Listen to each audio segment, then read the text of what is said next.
Dearly beloved, we are gathered here today. Let me stop playing. Let me be for real. Because I really have to stop coming on here and playing games. Like, during my little intro. Because, bro, I just be in a good mood. Honestly, I just be like, yeah. But welcome. Welcome one, welcome all, welcome back to When Faiths Collide podcast. I'm your host, Claud, and I'm here to do what? Y'all already know. Right. And what else? Yeah. And yeah. I told you you was gonna pick it up. Clock it. I'm proud of you, babe. Proud of you. I hope everybody's doing well. I'm chilling. You know, life is lifing, but I'm holding on. God is good. What else?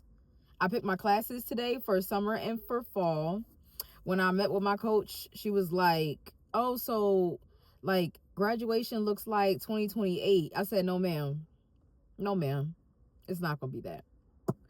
I personally already feel like I'm already behind. I've started school and stopped school so many times, and Big Mama about to be 30. I don't have 2028 in me to graduate. I need to graduate sooner. Like, if you should have heard me in there. Like, you should have heard me in there going back and forth with her. Because I was really trying to see, like, how many classes can I take to do it at the end of the year. She said, you're not going to be able to do it. Who? But then she was telling me the classes, and I was like, you're right. I'm with you when you're right, girl. So, I picked my summer classes. I picked my fall classes. This semester has been hard, but I've been locked in with tutoring to an extent. Because sometimes they be getting me a little, yeah. But I'm excited. It's going to be a journey, but I'm happy and I can't wait till the end. Like, after this, I'll be going for my bachelor's in psychology. The goal is either forensic psychiatrist, because I love serial killers. Granted, I understand they need to be in jail, but a lot of the times I can be like, I see why you did it. I not to excuse it, but I see. It's either that or it's a nurse practitioner in psychiatry. Because I want to counsel, but I also want to diagnose and give meds as well. But I would want to do that because I love, like, the crazy people. Like, I would love to be in somebody's psych ward, like, or mental part of the hospital. Like, honestly, like, the people who be screaming, the people you gotta, like, put the needle in their neck and, like, sedate them. I like that. So, I'm excited about today's conversation. I got notice. You already know what it is. So, we're going to be coming from Ruth chapter 1. If y'all haven't read the book, it's only 4 chapters, so do it. Because why not? You need to build your faith. You need to build your intimacy and your relationship with God. Okay? So do that. And let's get into it. Today's a new day. Oh. But there is no sunshine. Nothing but clouds, and it's dark in my heart, and it feels like a cold night. Oh. Today's a new day. But tell me, where are my blue skies? Where is the love and the joy that you promised me? Tell me it's all right. Oh, 'cause I almost gave up a power that I can't explain. Yeah, fell from heaven like a shower. Dun, dun, dun, dun, dun, dun, dun, dun. I smile. Even though I hurt, see, I smile. Yeah, I know God is working, so I smile. Even though I've been here for a while, I smile. What? Smile. It's so hard to look up when you've been down. Yeah, sure would hate to see you give up now. You look so much better when you smile. So smile. All right. I had to get that out. I don't know why I couldn't stop. Like, I don't know. That actually blessed me, because facts. Where is the love and the joy that you promised me? Tell me it's all right. Jesus. Anyway, like I said, we're coming from Ruth chapter 1. So, Ruth chapter 1, like, I feel like all their chapters are kind of, like, lengthy. So I'm not going to read the scripture. I'm just going to give you, like, a snapshot of what Ruth chapter 1 is. Like I always be saying, I'm not going to read the whole thing to y'all. If it's more than 3-4 verses, babe, read it on your own. That's it, and that's all. Read it on your own. So, Ruth chapter 1 starts off with a family, a man named Elimelech and his wife, Naomi. They have 2 sons, I think Mahlon and Chilion, and they're married to Orpah and Ruth, right? So Elimelech and Naomi are in Bethlehem at this time, but a famine hits Bethlehem. So they like, oh, we got to get up out of here. We got to go. So they go to Moab, right? Moab is another territory. You feel me? They in another territory. They in a different place. So boom, they get to Moab. Everything is chill, cool, calm, and collected. All of a sudden, Elimelech dies. Like, the Bible don't say why. The Bible don't say how. I'm assuming it's old age. I'm assuming, but I don't know for real, because like I said, the Bible don't say. So boom, all right, so time is going on now. You know, Naomi is a widow. You know, she out here with her sons and her daughter-in-laws. Boom. Then randomly, her sons die. Her sons die. Do you hear me? Her husband dies. Her 2 sons die. She don't have no more kids. And now by this time she's old. So not only is she a widow, now she's kind of like, what do I have to live for? Like, my kids are gone. It's just my daughter-in-laws. So she's depressed, obviously.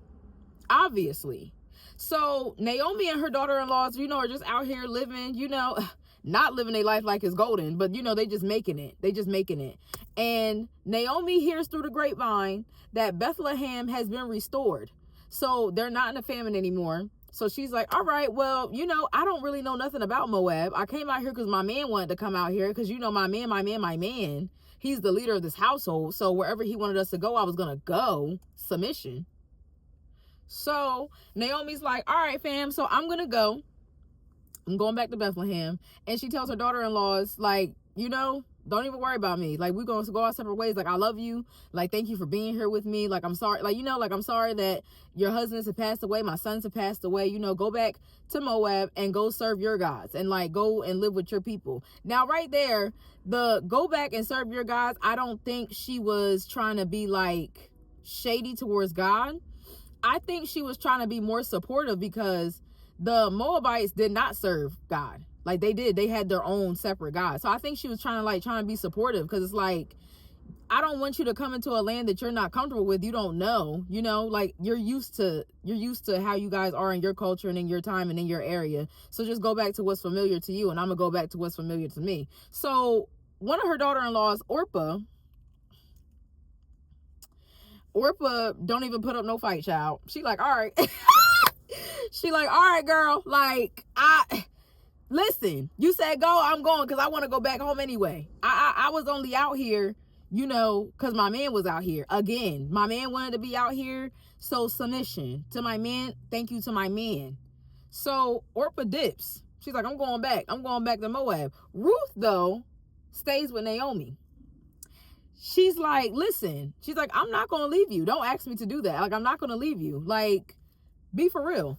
You're my mother-in-law. Like, you're my mom. Like, you're my mom, and you lost your 2 sons and you lost your husband. I'm not going to let you go back. Even though this is territory that you have been from, like, this is your territory. I'm not going to leave you by yourself. And Naomi and Ruth kind of go at it a little bit. Like, Naomi is like, listen, like, don't worry about me, fam. Like, don't worry. Like, she's like telling Ruth that God has made her bitter, because, like I said, she's been dealing with hit after hit after hit after hit, like losing your husband and losing your 2 kids. And then it's like, honestly, even though Orpah left, like, I feel like she kind of felt some type of way too, because it's kind of like, oh, so everybody's gonna leave. Like, it definitely probably triggered that abandonment, like that grief, like, because you have to grieve relationships. Like, grief is not always just death. Like, I hope y'all know that. Grief is not always just death. So it's like the constant, oh, I'm trying to figure it out, like, I need to be by myself, and whatever the case may be. Ruth wasn't on that. Ruth is like, listen, wherever you go, I'm going. Like, where you die, I will die. Whoever you serve, I will serve. Like, I'm not going nowhere without you. And don't ask me to. Like, may God kill me if I leave you by yourself. Like, I'm riding or dying with you. Point blank, period. So Naomi is finally just like, all right, fine, come with me, whatever the case may be. They get back to Bethlehem, and Naomi is greeted by all of her people. Granted, it's been a long time that she's been there, but there are people there that remember her, and they're like, oh, Naomi, it's you. Welcome. We missed you. This, that, and the third. We didn't know you were going to come back. Yada, yada, bing. Naomi shuts them all up, and she's like, yo, don't call me Naomi. Don't call me Naomi. Call me Mara. Because Mara means bitter. She said, for the Lord, let me find it exactly. She said, for the Almighty has made life very bitter for me. I went away full, but the Lord has brought me home empty. Why call me Naomi when the Lord has caused me to suffer and the Almighty has sent such a tragedy upon me? Oh, God. Listen, when I read that, for the Almighty has made life very bitter for me, I went away full. Her husband and her 2 kids, her daughter-in-laws. Love, happiness, peace, all that. Good times, memories, all that. Kakakiki, y'all doing stuff together. Y'all just living life together. All that delicious stuff. And then I went away full. But the Lord has brought me home empty. Why call me Naomi when the Lord has caused me to suffer and the Almighty has sent such tragedy upon me?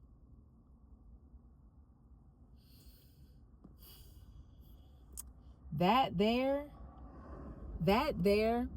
like, one thing that I peep, like, about the Bible, like, honestly, it's real life. Like, it's real life, because that's how we be feeling.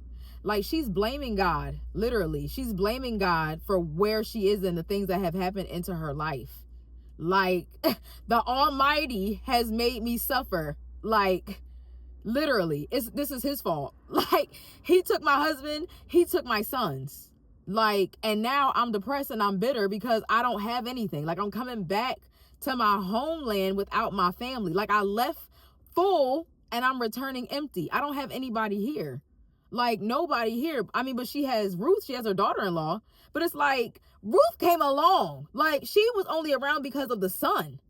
Her husband and her kids were there before Ruth and Orpah was even around. So it's like, yeah, like, this was my life. This is my world. Like, are you serious? And then you take all of them.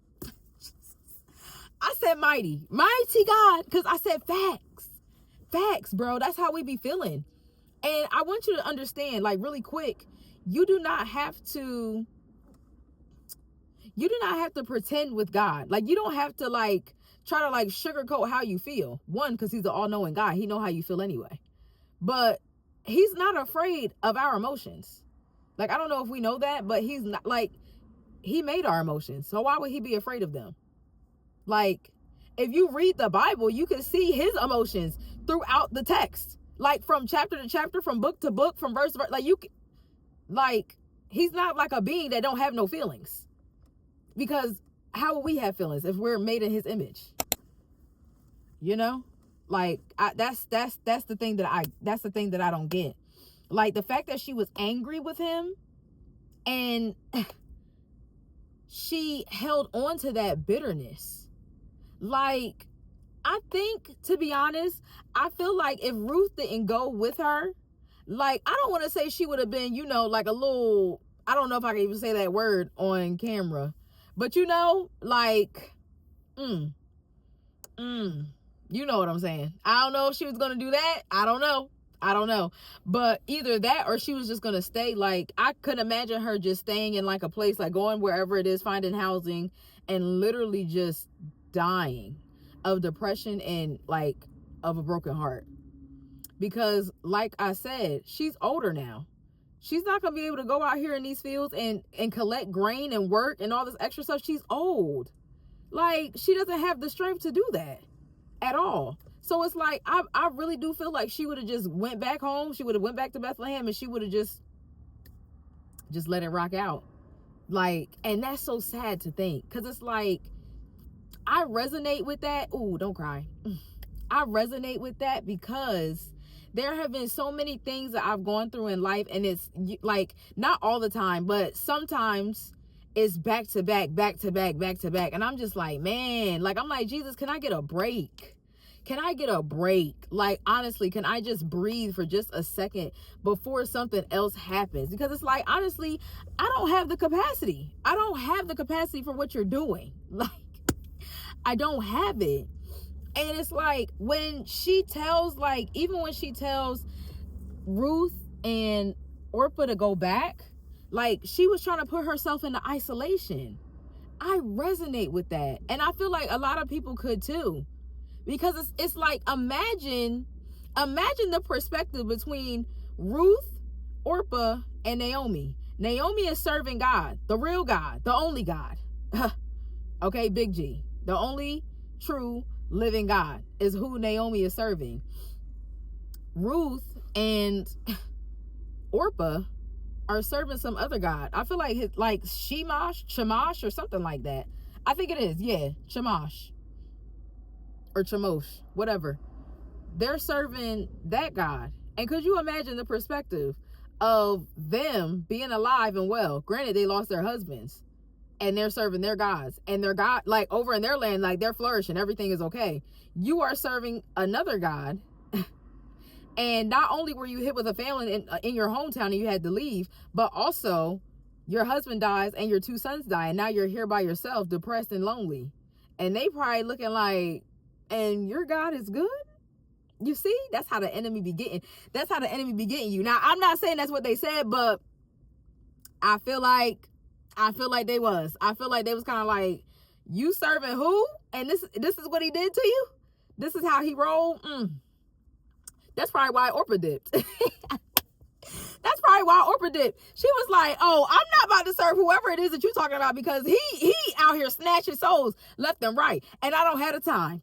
I'm going to go find me a new man. I'm going to go do me a new life. And we're going to live over here in our town, in our territory. And we're going to just be great. And God bless. May heaven smile upon you. Like, I'm good off that. But the fact that she wanted to go into isolation is so understandable, because I'm good for that.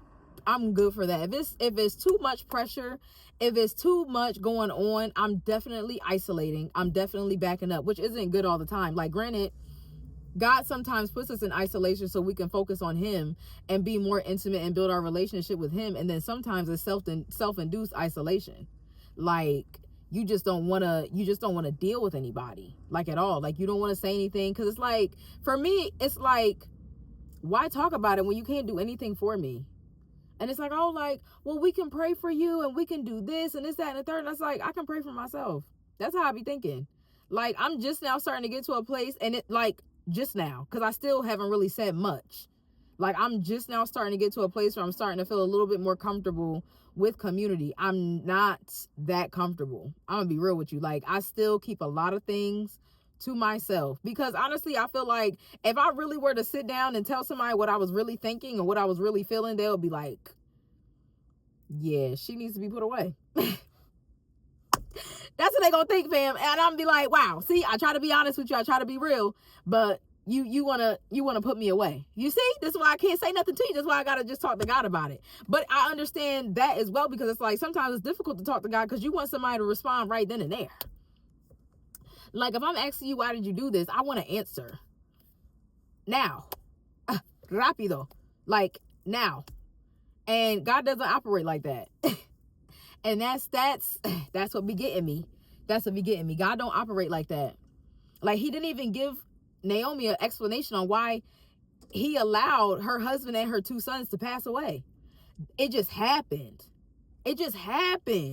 Like, there's nowhere in the text that says that she spoke to God directly or God spoke to her directly. It literally just says that her husband dies and her sons die, and that she becomes depressed and ends up going back to Bethlehem, her hometown. There's no conversation with God whatsoever. Like, but what I liked about this, I like the highlight of the importance of having healthy community, because like I said, Ruth was not trying to leave. Like, chapter 1, and this is like verse 16 to 17, she says, don't ask me to leave you and turn back. Wherever you go, I will go. Wherever you live, I will live. Your people will be my people, and your God will be my God. Wherever you die, I will die, and there I will be buried. May the Lord punish me severely if I allow anything but death to separate us. Hello? Do you understand? Don't yell. Do you understand how deep and intentional that is? Do you know, like, do you understand that? For her to literally abandon what's familiar to her, what's safe to her, the God that she serves, and now she's going to transfer and live and serve for Naomi's God, which is the real God, like the only God, like I said. All because she loved her that much. She was safe with Ruth. Like, Ruth was intentional about keeping Naomi safe because she probably peeped. Like, I know you trying to get away. Like, I know you trying to isolate. And she's also, like I said, she's probably clocking as well. Like, you're elderly. Who's going to take care of you? Who? And it's like, if you've really been in a depressive state, then you know, like, sometimes it gets to a point where you can't do nothing. You don't get out of the bed. You don't eat. Sometimes you don't sleep, or you sleep all day. Sometimes you don't bathe. Sometimes you self-harm. Like, depression is really, like, it's not a joke. It's not a joke. And the fact that Ruth peeped it and was like, I'm not going to let you drown. Like, you're not on my watch. Like, that's like, may the Lord punish me severely if I allow anything but death to separate us. Meaning, wherever and whatever happens in your life, happens in my life, the only thing that will make me walk away from you is if he calls us home and when he calls us home. Other than that, I'm going to stick beside you. And I wonder how Naomi felt in that moment. Like, I feel like in that moment, she was probably just like, oh, like, fine, whatever. But to be honest, like, outside looking in, I believe that Ruth was God's grace, like, was God's blessing to Naomi. Like, honestly. And I don't know, people can say that, it was just she was just being nice, but it's like, everything happens for a reason. God is so intentional. Like, stuff don't just be happening. I said that in the last video. Stuff don't just happen. Like, I really believe that he connected them because he knew what was going to happen. He knew that Elimelech was going to die. He knew that her sons were going to die. He knew that Orpah was going to leave. He knew that these things would happen when she was in old age and she wouldn't be able to really take care of herself. And then he has Ruth that stays by her side. Like, it's, I don't know. Because it really, like, makes me think, like, it makes me kind of want to open up to people more, but I'm so scared. I'm gonna be real with y'all. I'm so scared. I'm so scared of people, like, getting to know me and getting to know the real me, because so many people have learned me and have abused that knowledge of me, or have abandoned or rejected that knowledge of me. And that hurts so bad. Like, I'm pretty sure, like, y'all know, like, that hurts so bad. Like, the abandonment, the rejection. Because it's like, once I feel like somebody is triggering that wound, I'm like, it's cut for everybody. Like, it's done. Nobody's going to get access then. Nobody's going to get to know me. Nobody's going to see the real me. It's just going to be me, myself, I, and Jesus. And Jesus is like, that's not how it goes, though. Like, you need people. You need community, and safe community, healthy community. You don't need to be around people. Like, I can't be depressed and I'm with somebody who's like an alcoholic, because it's like, I'm depressed. I'm going to be looking for something to numb, and you got alcohol. Oh, well, there goes my healing process. Or somebody who's like, they cope with sex. And it's like, here I am thinking that, like, it's the end all be all. And then they're like, oh no, like, come to this club with me. Come here, like, whatever the case may be. And then again, there goes my healing process. Because now I'm out here entertaining folks I don't need to be entertaining. Hello? So it's like, the healthy community is a necessity, but discernment is definitely required. Like, we have to learn when people are safe and when people are not. And even when people are safe, what they're safe to carry. Like, just because they're a safe person doesn't mean they deserve your entire life story. They don't deserve every up and down, every trial, every thought, every emotion. Like, that's not the case. That's not the case. They don't need, like, everybody don't need that much access to you. But it's like, honestly, there is power and strength in community, because you need it. And I'm like, here I am saying that I don't need community, I don't want community, and Jesus literally had community. He had 12 disciples. Like, 12. I don't even got 12 friends. I don't even got 12 family members that I talk to. Hello. I'm like 12. I have one friend. Like my best friend. Like, there are other people that I talk to that I consider friends, but I haven't been that transparent with them. So it's just like, it's basic, like, friendship. Like, my best friend is the only one that she knows my whole life story. Like, I've told her stuff that I haven't said to anybody else. Like, she knows me. And she has stuck it through with me since I met her. Like, ain't never switch up.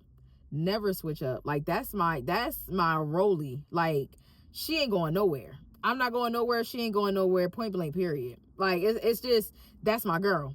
Point blank, period. But watching people mistreat, like, what I have given them, like, parts of me that I've given them, has really put, like, a fear in me, because it triggers wounds. Like I said, abandonment, rejection, like, grief. It triggers those wounds because they're not healed from, like, childhood. So when I feel like that, like, honestly, now I'm feeling like that. I've been feeling like that for a couple of weeks. There was a situation with somebody that, I'm not gonna say we were talking, because we weren't, but it was somebody that I was interested in, and I thought he was interested as well, but that wasn't the case. So I was like, all right. He's like, friendship is what I want, so that's just how it's gonna be. And I was like, okay, cool. Like, I respect it. Like, I'm not, what can I say? I can't be like, oh my gosh, like, I have these feelings for you and you don't have these feelings for me, and I can't, like, it's not that deep. Like, it's not that deep. You can't, like, force yourself on people that don't want you. So, and that's what I'm like dealing with. Like, because at first I was like, here we go again. I was like, another person that I started to open up to that done played in my face. Like, that's how I felt. Like, I felt like I was played in my face. And I'm like, Claudia, you're too smart for this. Like, you're too aware. Like, why did you let your guard down? Like, why? Why did you let your guard down? Like, why are you, like, see, you should have just kept to yourself like you wanted to. And now here you go. Now we're triggering stuff. We're triggering wounds. We're triggering stuff that's not, like, the little girl in me that's not healed. And it's like, now I'm in a place with the person where I'm like, yeah, like, you definitely abandoned me just like everybody else did. You rejected me just like everybody else did. And it's like, I'm coming to the understanding that it's like, it's not the person that I'm upset with. It's how I feel about how the situation went. Granted, there's a part of me that also is like, I'm the foolish one, because I sat there and I'm the one that entertained something that wasn't even really going to be a thing. Like, and I kind of knew from jump, like, it wasn't going to be a thing. And it was me, like, having, like, hope that it was going to be a thing. But, it wasn't that. So I'm trying to learn how to separate my emotions and my triggers from the person, because it's not the person that I'm mad at. Like, like I said, you can't make somebody want you. You can't make somebody be there for you. You can't make somebody stay. Like, so I have to just take that and be cool with it. It's just the feeling that I have after the rejection and the abandonment that's triggering me. Because now it's like, that just highlights the fact that I need healing in those areas. Like, the little girl in me is, like, screaming and crying, because it's like, my gosh, like, I'm still, like, again, like, somebody else is leaving me. Somebody else is turning away from me. Somebody else is, like, walking away, like somebody else, like another person. And it discourages me from wanting to open up to other people, especially if it comes to, like, relationships. Now, granted, I'm nowhere near ready for a relationship, and this is why I had expressed to the person, I'm nowhere near a relationship. Like, I'm not ready for that at all. But in my mind, I was kind of like, we don't have to be in a relationship. But I kind of was under the impression that it was, like, understood, like, we were, like, but y'all, no baby, that wasn't that. So, but like I said, yeah, like, situations like that really make me want to step back and like reevaluate, because now I'm like, dang, nobody's safe. Because it's like, who's gonna protect me? Like, I keep like trying to step out a little bit, and then people keep stepping on my heart and keep slamming the door in my face, and it's like I don't have the capacity to hold that. Like, I don't. Like, when I say the little girl in me is screaming, the little girl in me is screaming. Like, and I need to protect her. Like, I need her to heal. You know, like, I need her to be healed and whole. And I can't do that like still operating in that trauma. Like, I have to heal. Like, I have to heal, she has to heal, so we can be whole. Because I'm like, Claudia, how can you expect healthy relationship and like romance, like romantically, and like just platonic relationships? How are you going to have healthy relationships if you don't know what healthy love looks like? You don't know what healthy love looks like. You don't know what a healthy relationship looks like. I promise you, in my 29 years of living, I haven't seen a single healthy relationship or healthy love. I haven't. All I have seen is dysfunction, toxicity, drama, abuse, those types of things. I've never seen like healthy love. Like, I don't know what it even looks like. But it's like, obviously, I wouldn't see that in people before I see that in God. Does that make sense? Like, I can't be searching for a relationship like platonically or romantically that's going to be healthy and not have a healthy relationship with God. Like, because that's where the trauma and the wounds are going to heal. That's where the little girl is going to be healed, like with God. Like, he's the only one that can do it. He's the only one. He's the only one that's not going to reject me. He's the only one that's not going to abandon me. Like, he's the one that's going to have to fix it. He's the one that's going to have to heal me. And I just have to go through the process of that. And I'm grateful that I'm going through the process, because like child, some days I really be like boo-hooing to God. Like, boo-hooing to God.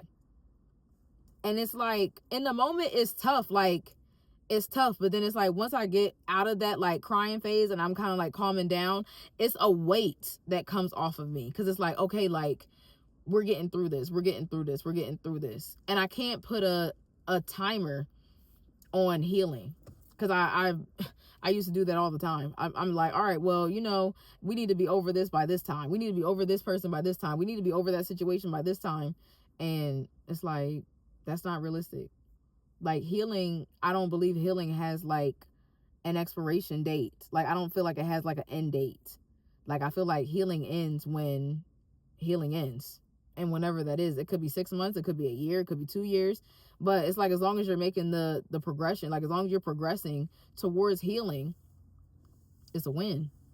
We just got to stick through it. We just got to stick through it. And we do need to find healthy community, like how Ruth was with Naomi. Like, even though Naomi felt like that and Ruth stuck with her, it literally shows, here it go right here. Hebrews 10:24-25. It says, let us think of ways to motivate one another to acts of love and good works. And let us not neglect our meeting together, as some people do, but encourage one another, especially now that the day of his return is drawing near. Like, community is necessary. Community is necessary. It's essential. It's essential. Like, we do need each other. Like, as bad as I don't want that, as bad as I don't want that, we need each other. And you want to know another thing that stood out to me in chapter 1 of Ruth? Naomi still identified God like with respect and his authority. She never called him, like, she never disrespected his name. She said the Lord Almighty. Like, the Lord Almighty. Like, still reverencing him and still having respect for him. She's like, yeah, I'm upset, but you know, like, he's God. Like, what am I supposed to do? Like, cuss him out? Like, no, like, he's God at the end of the day. I don't understand why he did it, but he did it, and he's still Lord Almighty. He's still Lord Almighty. That's something that I think a lot of people have to understand as well. Like, besides the needed community, besides the being like raw with God and giving him all of your emotions, is also like, even though you're going through tough times, to still reverence him. Because just because it's a tough time, like I say in a lot of my videos, just because it's a tough time or it's a tough season does not mean that he's a bad God. He's never a bad God. He's always a good God. In every situation, he's always a good God. Like, it doesn't matter. In grief, in trauma, in success, in promotion, in the valley, at the mountaintop, like, he's a good God regardless. And that's something that I'm also learning too, because I definitely be like, okay, God, so why is this and why is that and why is this and why is that? And it's like, even if he don't answer me, he's still good. Even though he don't answer me, he's still good. Like, yeah, he's still good. That's kind of like making me want to cry a little bit. Yeah, we're gonna have to, I'm sorry, my nose is itching so bad. But yeah, he's a good God. He's a good God, and I'm praying that, like, he helps me to be more open to people, you know, and I hope that, like, I have the discernment to know, like, what to say, what not to say, when to say it, and to who to say it to. Because some of the things that I'm going through, I've honestly just kept between me and God, and I feel like that's necessary too. I don't feel like everybody needs to know everything. I feel like some things you go through in life, like, really just need to be you and God. Like, honestly, because it's like, at the end of the day, like, he's the solution. Like, why am I going to talk to you about it when you can't do anything about it but pray for me? I can just talk to him then, you know? Like, and also, like, it builds a relationship with him, and it builds, like, your faith as an individual. I think it's James 1. I think it's James 1, 2 to 4, where it talks about, like, you taking every opportunity, like, every trial, every, like, tribulation, and counting as all as joy, because you have to look at every trial and every tribulation as an opportunity for your faith to grow and for your endurance to grow. That way, at the end, you will be lacking nothing, because you'll be spiritually mature. Like, your endurance will grow, your faith will grow, and all be good. Like, I don't know, my heart kind of hurts now, honestly. Like, I feel like I'm gonna have to go inside and cry a little bit. Like, I didn't expect this to kind of, like, trigger me. Like, I wasn't expecting this to trigger me, but it definitely is. It definitely is. So we're gonna end it. I hope you got something out of this video, because obviously I did. Obviously I did. So let's pray. Father, thank you. Thank you for this day. Thank you for this platform that you have given me. Thank you for your sons and daughters that are watching, that are listening. I thank you for your word. I thank you for being a faithful God. I thank you for being a God who is always by our side, even in tough situations, even in trials. Thank you for being a God who is there every step of the way. Father, I pray that you would watch over your sons and your daughters, and I pray that this message will go to everyone that it needs to go to. May it be a seed planted in their hearts on fertile soil. And would you send people to come to them to water that seed that has been planted? I pray that you would give us the discernment to know who is safe and who is not safe. I pray that you would send us healthy community that is rooted in you, not community who has one foot in the world and one foot in the church, but community that is 10 toes down on you and 10 toes down on applying the word to their lives. I pray that you would strengthen us, and that you would strengthen every individual that is going through, like, isolation, that's putting themselves in isolation, that's going through a season of isolation.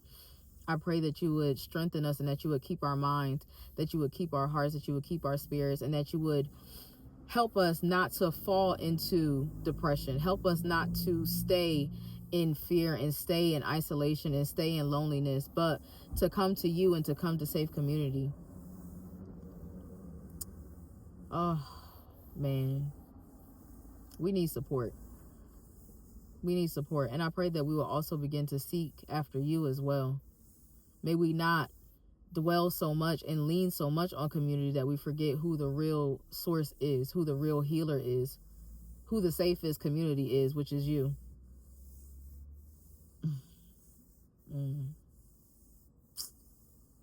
Man, comfort your people, comfort their hearts, their minds. I pray that you would give them peace, that their sleep would be peaceful, that there will be no night terrors, that there will be no anxiety attacks, no panic attacks, no thoughts of taking their own life. I pray that they would see that life is worth living because you live. I pray that they would see that life is worth living because they are living. I pray that they will understand that they matter, not just to me, but to you and to the people around them. May you get all glory, honor, and praise because it is due to you and to you alone. In Jesus' name I pray. Amen. I love y'all. I do love y'all. Real bad, real bad, real bad. Until next time, I'll see you in the next video. Bye.